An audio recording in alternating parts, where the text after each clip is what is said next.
जैसे हर सिक्के के दो पहलू होते हैं, ठीक वैसे ही हर कहानी के भी दो हिस्से होते हैं। एक वो जो दिखाई देता है और एक वो जो दिखता नहीं। ऐसे ही कभी कभी इंसान के हालात, उसकी मजबूरियां उसे बहुत कुछ करवा देती हैं जो वो करना तो नहीं चाहता मगर अनजाने में हो जाता है।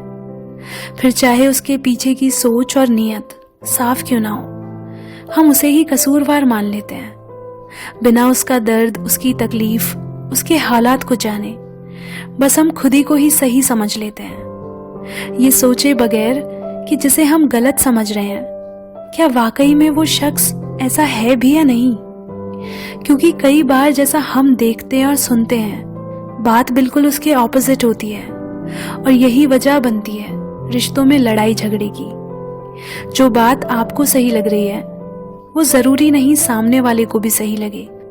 हर किसी के सोच और नजरिए में फर्क होता है। जब आपके पास अपनी बात कहने को है तो दूसरे के पास भी अपनी बातें हैं। इसीलिए केवल आपके सही होने से सामने वाला गलत नहीं होता।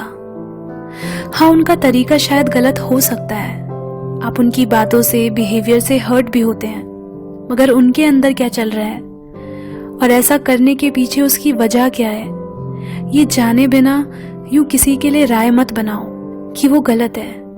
क्योंकि अक्सर हमें जो दिखता है हम उसे ही सच मान लेते हैं, मगर सच्चाई कुछ और ही होती है।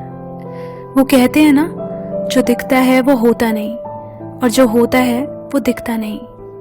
इसीलिए किसी बात के लिए जिन्हें आप रिस्पॉन्सिबल मान रहे हो उनका डिस्कस होना बहुत जरूरी है, क्योंकि तभी आप कहानी को पूरी तरह जान सकते हो। So before proving others wrong, make sure you know more so that you judge no more.